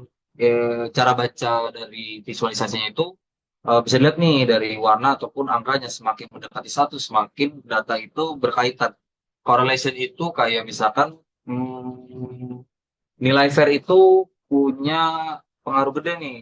Nah, family size punya pengaruh gede sama SIP SP sama parts atau kebalikannya gitu. Gitu sih untuk hubungan visualisasinya.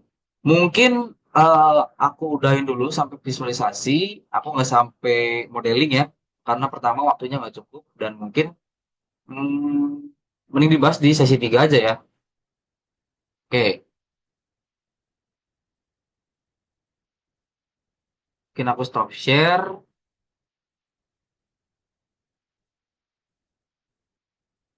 Oke, mungkin kita lanjut ke Q&A ya.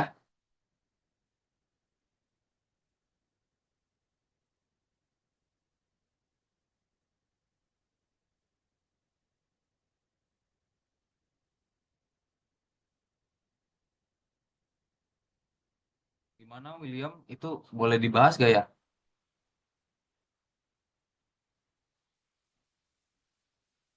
Pertanyaan-pertanyaannya. Jadi ada pertanyaan dari Sani Chandra ya.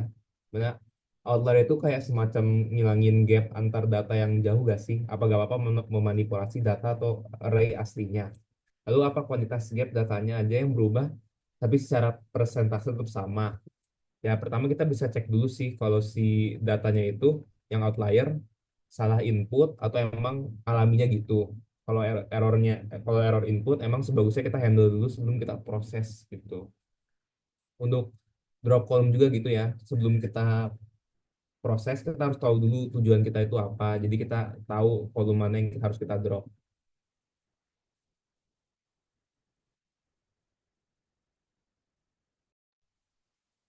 Oke, mantap-mantap jawabannya. Itu guys, kalau kalian misalkan mau download yang sesi satu, code-nya udah aku kirim ya di chat, meeting chatnya. Barangkali tadi aku kecepatan, terus kalian mau review lagi, mau nyoba lagi, mau nyamain sama code aku, boleh, mau dicoba.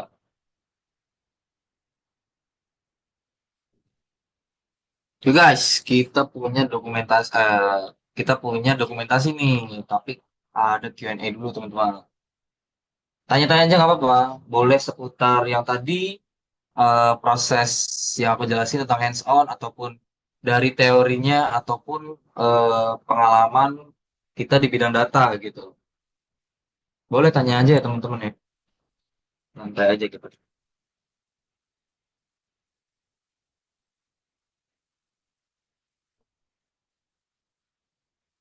Boleh banget Sani.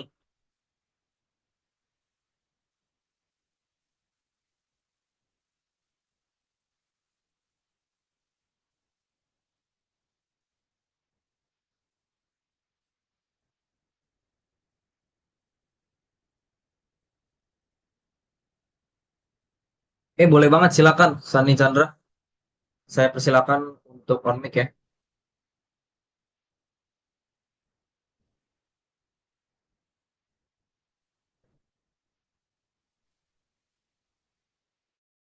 Halo Kak, ini Kak Rizky, Kak William. Oke, oke. Gimana Tadi pertanyaannya? untuk Silakan. label encodingnya kan baru dua in case baru dua value yang tetap ya gitu. Kalau kita kenal di database ada data master itu yang lebih yang data bergerak gitu misalnya ada di satu kolom. Kalau saya lihat kan saya baru ngeliat pandas nih sebelumnya kan cuma hubungannya sama database ngoding-ngoding aja gitu. Nah, Hmm, untuk oke. pandas nih kan sama aja kayak kita ngelola satu table di database kan gitu Kak. Tapi beda ini Excel kita transform aja ke pandas kan gitu. Iya nggak sih? Mm-mm. Oke, oke, oke.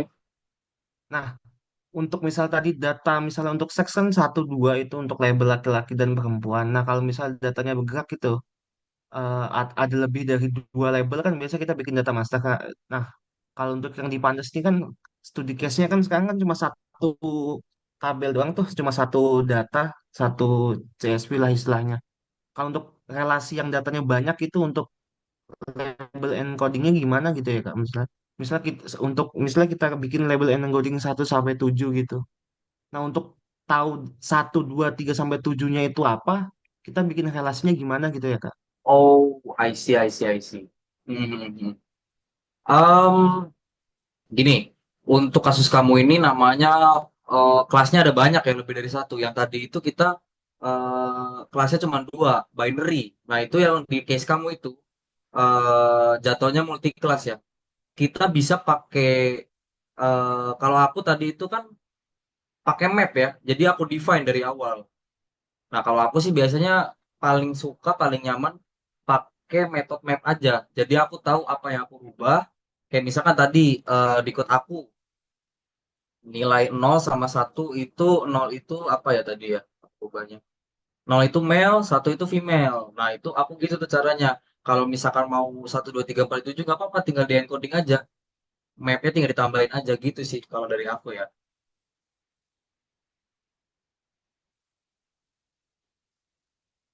Kalau misal emang kelasnya banyak tuh, kan kalau size kan male sama female ya, jadi cuman satu atau dua, atau 0 sama 1. Kalau kamu banyak itu bisa kayak misal kucing sama dengan satu, anjing sama dengan dua Hmm. gitu, dan seterusnya bebas sampai berapa. Itu sih. Hmm, hmm, hmm, hmm. Gimana? Menjawab gak ya? Ketimbang kita apa import banyak banyak ini banyak data, maksudnya banyak tabel lah yang ditransfer ke Pandas, gitu, mending kita manipulasi datanya aja gitu, kayak misal kucing satu, anjing dua, misalnya ada jenis kategori binatang kan banyak tuh, anjing, kucing dan sebagainya. Langsung kita define Hmm. tuh, kalau misalnya 100 tuh gimana Kak? Ada 100 binatang, kita define satu-satu apa gimana tuh?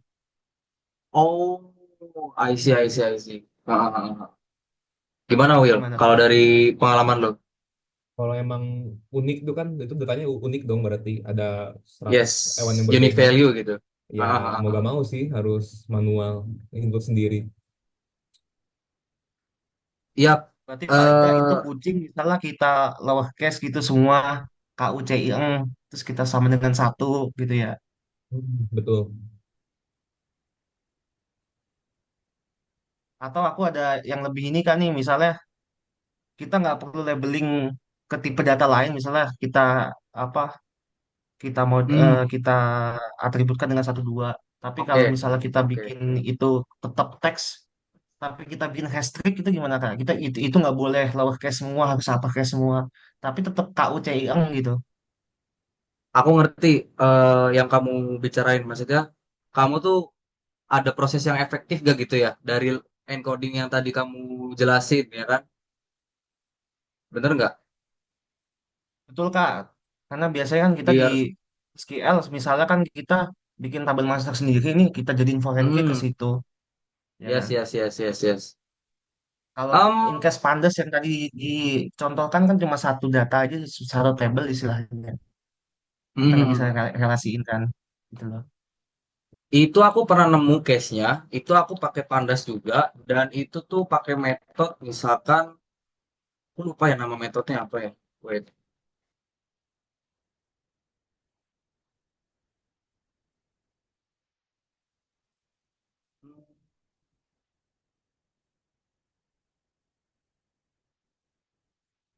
Mungkin gini aja deh, intinya jawabannya itu harus di-encoding sesuai sesuai requirement, kayak misalkan tadi binatang, encoding aja semuanya caranya yang efektif ya udah senyamannya kayak misalkan tadi aku pakai mapping.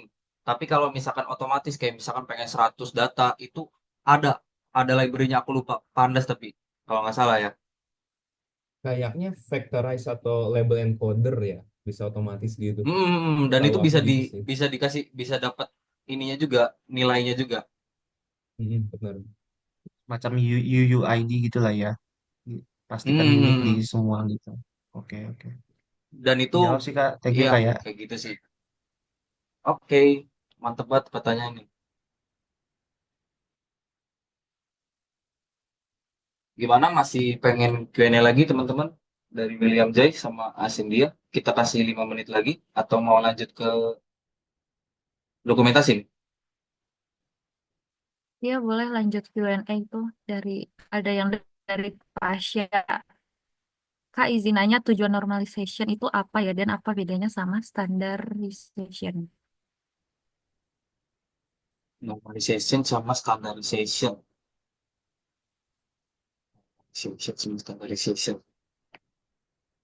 Jadi untuk normalisasi itu Tujuannya kita akan mengubah skala data ke rentang tertentu. Kayak misalnya biasanya tuh 0 ke 1. Kalau standarisasi itu biasa mengubah data sehingga rata-ratanya tuh 0 sama standar deviasinya tuh 1 gitu. Kalau normalisasi itu digunainnya pas algoritmanya sensitif gitu sama fitur-fiturnya. Kalau standarisasi itu saat si datanya tuh perlu didistribusiin gitu secara normal kayak di PCA, dimensional reduction gituan sih.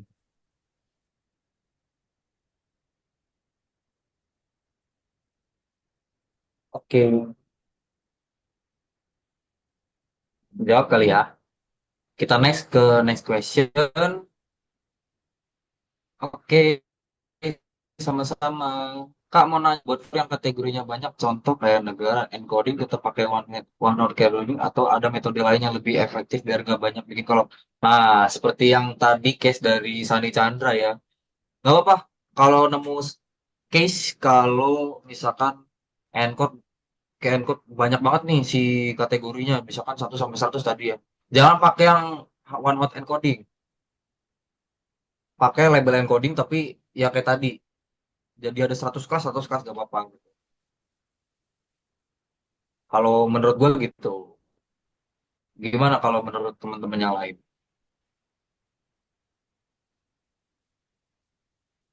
Dari Asendia sama William? Mantap.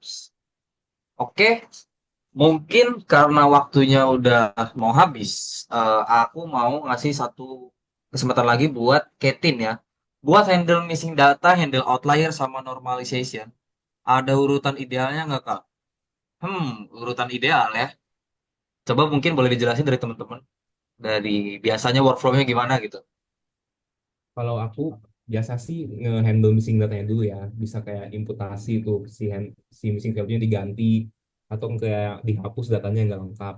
Lalu kedua baru nanganin outliers-nya. Lalu yang terakhir baru scaling kayak normalization sama standarisasinya. Gitu sih kalau aku biasanya. Hmm. Hmm, hmm. Aku juga sama sih kalau handle data biasanya kayak gitu. Sama kayak William.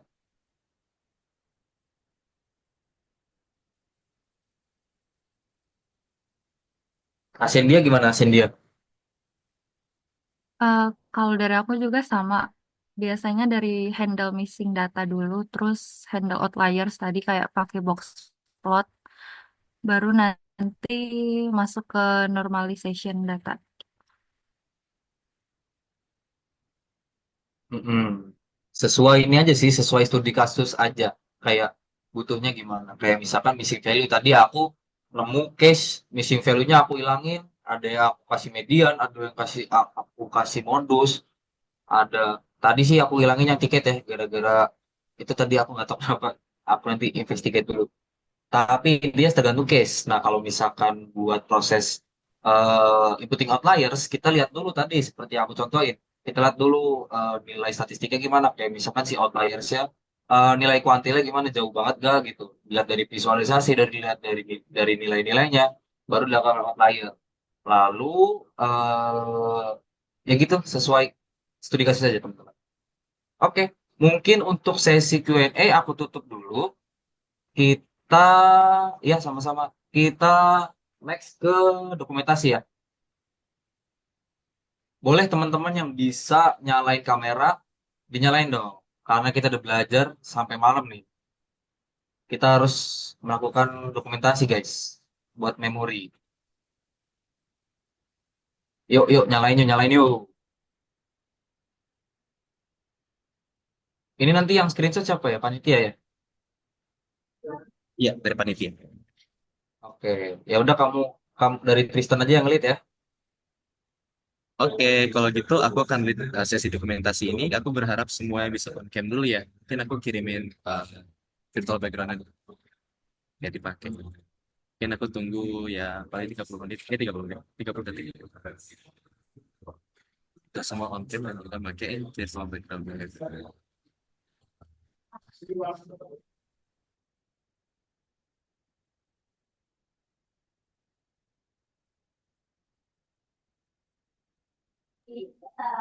Ya, kalau gitu Aku akan mulai dulu sesi dokumentasinya. Pertama kita gaya normal aja. Jadi kita hadap kamera dulu ya. Oke, satu, dua, tiga.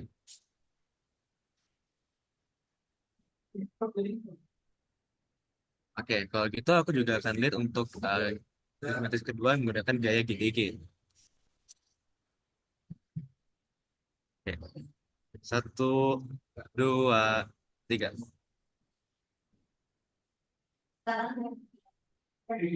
Oke, terima kasih. Aku kembaliin ke pengajar. Oke, thank you Tristan. Nah, teman-teman, kita udah di penghujung acara. Aku mau bilang sekali lagi bahwa makasih udah ngeluangin waktu untuk belajar bareng sama kita. Semoga nanti kalian antusiasnya tetap terjaga ya. Sampai next session, sampai sesi terakhir, karena kita nggak berakhir di sesi satu doang. Kita juga nanti di sesi 2 belajar visualisasi, di sesi 3 bakal belajar ada namanya guys, clustering. Nah, itu asik tuh. Nah, sebelum kita mengakhiri acara, aku pengen ngasih tahu kalau kita punya absensi. Silakan kalian boleh scan dulu QR code yang ada di layar ya, yang udah aku share screen juga. Boleh, boleh. Wih, ini aku share screen nggak sih? Iya, ya ada. Ya, udah share screen. Oke. Kalian juga bisa lihat di chat ya. Panitia sudah mengirimkan juga linknya. Monggo, monggo di absen.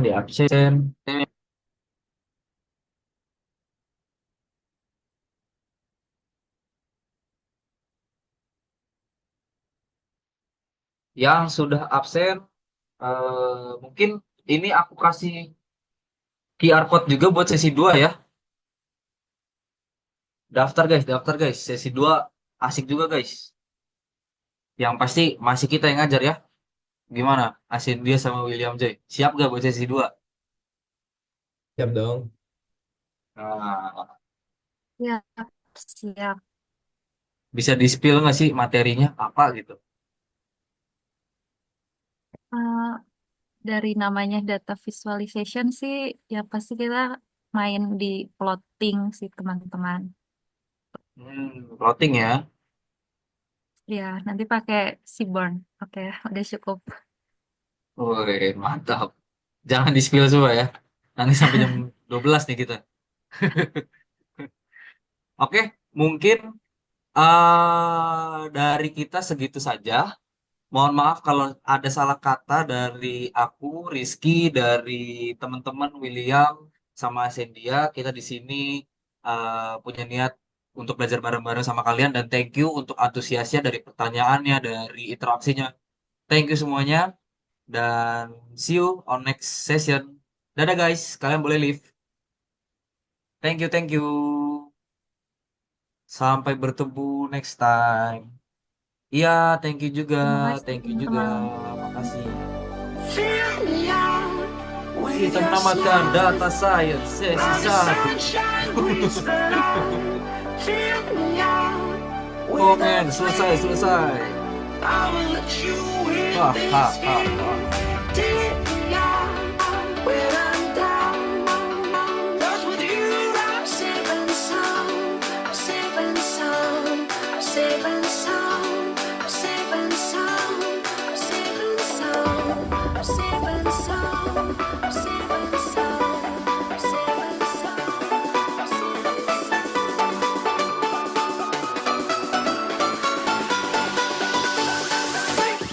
Bring that beat back.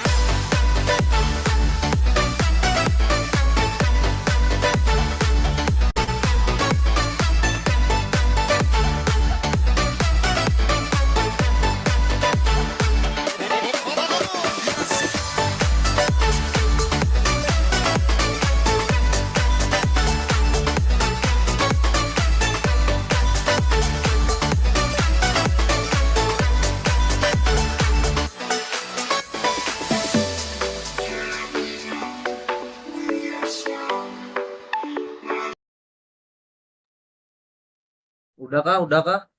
Oke guys, Eva. Waktunya Eva. Boleh on cam dulu teman-teman? On cam. Sepertinya Ini kudu kudu Aduh, formal nggak? Nggak usah kan ya, santai aja kan? nggak harus. Ya, santai aja. santai aja. Mana nih satu mentornya? Hilang. Udah keluar. Waduh, kacau. Suruh masuk dulu, Ayo, Mentor udah ini gue udah spam, kabur, spam, guys. spam. Ini kita mentor absensi nggak sih? Enggak. Cuman buat member doang itu. Boleh, Nah, Herto. ini mentornya. Tolong, disuruh masuk dulu. Dia lagi join ulang. Oke, Nungguin oke. pegawai. Yaudah, mungkin sambil nunggu dia rejoin, eh boleh nih yang mau duluan eval dari mentor dulu deh. Dari mungkin dari Rizky, dari Cecen, ada yang pengen sampaikan nggak? Pesan dan pesan, mungkin kritik buat panitia dan lain-lain. Ada nggak? Dari Sendia.